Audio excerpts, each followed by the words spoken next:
যেভাবে আজকে ইডি অফিসারদের উপরে হামলা হয়েছে, কেন্দ্রীয় বাহিনীর উপরে হামলা হয়েছে, তাতে পরিষ্কার বোঝা যাচ্ছে যে মমতা বন্দ্যোপাধ্যায় এবং তৃণমূল কংগ্রেসের উদ্দেশ্য পশ্চিমবঙ্গকে ভারত থেকে বিচ্ছিন্নতা করার জন্য যে বিচ্ছিন্নতাবাদী শক্তিগুলো কাজ করে তাদেরকে সাহায্য করা। এবং কেন্দ্রীয় এজেন্সির উপরে এই হামলা প্রথমবার নয়, এর আগেও 2019 সালে তদানীন্তন পুলিশ কমিশনার তার বিরুদ্ধে তদন্তের কাজে গিয়ে সিবিআইকে বাধার সম্মুখীন হতে হয়েছিল।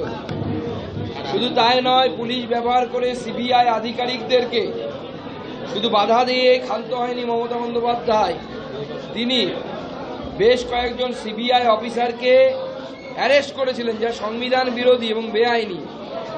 এবং তৎকালীন CBI joint director Shri Pankaj শ্রীবাস্তবকে গ্রেপ্তার করার ব্যবস্থা এবং গ্রেপ্তার করার চেষ্টা করা হয় মমতা বন্দ্যোপাধ্যায়ের পুলিশের তরফে। এই দৃশ্য আজকে যেটা আমরা দেখলাম, এই দৃশ্য, এই ভয়াবহ দৃশ্য আরও একবার সেই ঘটনাকে আমাদের মনে করিয়ে দিল। এবং পশ্চিমবঙ্গের আগামী ভবিষ্যৎ কেন্দ্রীয় বাহিনীর উপস্থিতিতে যদি কেন্দ্রীয় তদন্তকারী সংস্থার অফিসাররা যদি ঠিক না থাকে, যদি সুরক্ষিত না থাকে, তাহলে মমতা বন্দ্যোপাধ্যায়ের রাজত্বে ভারতপ্রেমী লোক, যারা ভারতকে ভালোবাসে, যারা দেশকে ভালোবাসে, তাদের কি অবস্থা সহজে অনুমেয়। এবং আগামী দিনে পশ্চিমবঙ্গবাসীর কি হতে চলেছে এই শাহজাহান শেখের মতো লোকেদের পাল্লায় পড়ে, সেটা আশা করি পশ্চিমবঙ্গবাসী বুঝতে পারছে।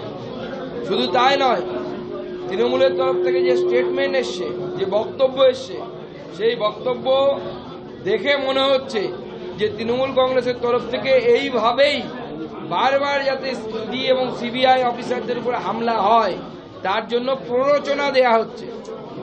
মহামান্য আদালতের বিচারপতি জাস্টিস গাঙ্গুলি পর্যন্ত তার এজলাসে বসে তিনি অবজারভেশন দিয়েছেন যে এই রাজ্যের এই ভয়ঙ্কর পরিস্থিতি রাজ্যপালের উচিত তা কেন্দ্র সরকারকে জানানো। এই মুহূর্তে কেন্দ্রীয় হস্তক্ষেপ প্রয়োজন, না হলে ভারতীয় সংবিধানের সার্বভৌমত্ব, ভারতবর্ষের সার্বভৌমত্ব রক্ষা পশ্চিমবঙ্গে হচ্ছে না। এবং মনে হচ্ছে মমতা বন্দ্যোপাধ্যায় এর আগে বলেছিলেন রাজ্যের জাতীয় সঙ্গীত করবেন উনি। রাজ্য সঙ্গীত অনেক রাজ্যের আছে, কিন্তু কোনো রাজ্যের জাতীয় সঙ্গীত নেই। এই ধরনের কথাবার্তা মমতা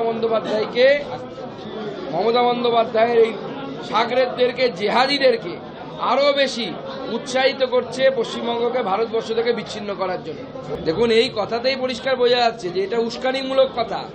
অর্থাৎ প্রত্যেক জায়গায় মমতা বন্দ্যোপাধ্যায় এবং তার মন্ত্রীরা যদি এই কাজ করে, প্রথম কথা হচ্ছে যে মন্ত্রী কথা বলছেন তিনি সংবিধানের শপথ নিয়েছেন, সেই সংবিধান অনুসারেই ইডি স্থাপনা।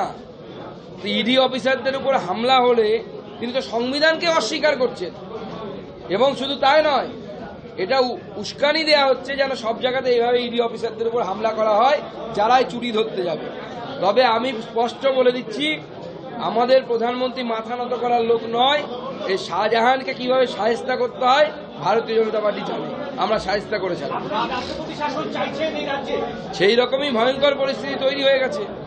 যদি ভারতবর্ষের সংবিধানের দ্বারা সুরক্ষিত কোনো সংস্থা যদি নিরপেক্ষভাবে কাজ করতে না পারে, তাদের উপর হামলা হয়, তাহলে কালকে জাজেদের উপর হামলা হবে, পরশু অন্য কারোর উপর হামলা হবে, আর তো গোটা রাজ্যের বিচার ব্যবস্থা থেকে শুরু করে প্রশাসন সব ভেঙে যাবে। যা ইচ্ছে তাই করবে শাহজাহান শেখের মতো লোকেরা। রাজ্যপাল জানিয়েছেন রাজ্য সরকার ব্যর্থ এবং সংবিধান অনুযায়ী ব্যবস্থা নেওয়া হবে। একদমই ব্যর্থ। কারণ ইডিকে যে এই অধিকার, ইডি গেছে তদন্ত করতে, এই অধিকার তো সংবিধান দিয়েছে, আইন পাশ হয়েছে লোকসভাতে, তার উপর ভিত্তি করে তারা যাচ্ছে। অতএব যে ঘটনা ঘটেছে, হামলা ইডির উপর নয়, ভারতের সংবিধানের উপরে, ভারতবর্ষের সার্বভৌমত্বের উপরে।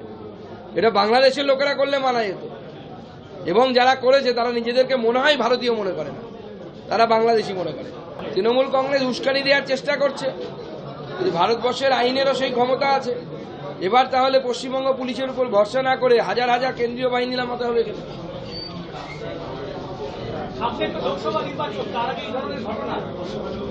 লোকসভা নির্বাচনে প্রতি বুথে কেন্দ্রীয় বাহিনী থাকবে, আমরা বলেছি, দাবি জানিয়েছি। সেখানে ট্যাপু করতে গেলে ব্যবস্থা হয়ে যাবে। ওনার দম নেই কি নিজে আসতে পারছেন না ঝাঁটা দেখানোর জন্য? আসতে বলছি তো, যদি দম থাকে ওনাকে সামনে আসতে বলুন, সামনে এসে ঝাঁটা দেখাতে বলুন। ওনার বাড়িতে ওনাকে ঝাড় দেয় কিনা আমি জানি না, ঝাড় দেওয়া ভালো, শরীরের পক্ষে ভালো থাকে, প্র্যাকটিস করতে পারেন বাড়িতে। তবে আমরা ঝাঁটা দিয়ে, আন্দোলনের ঝাঁটা দিয়ে তৃণমূল নামক দুর্নীতি নোংরাকে পশ্চিমবঙ্গ থেকে আজ না হয় কাল দূর করবো, সেই সময় এসে গেছে। আজকে সাংগঠনিক আলোচনার মূল বিষয় কি ছিল? লোকসভা ভোট, লোকসভা ভোটকে কেন্দ্র করে আমাদের এই সাংগঠনিক বৈঠক হয়েছে। আগামী লোকসভা ভোটে এই লোকসভা 1 লক্ষের বেশি ব্যবধানে জেতার জন্য যা যা করা দরকার আমরা তার প্রস্তুতি নিচ্ছি।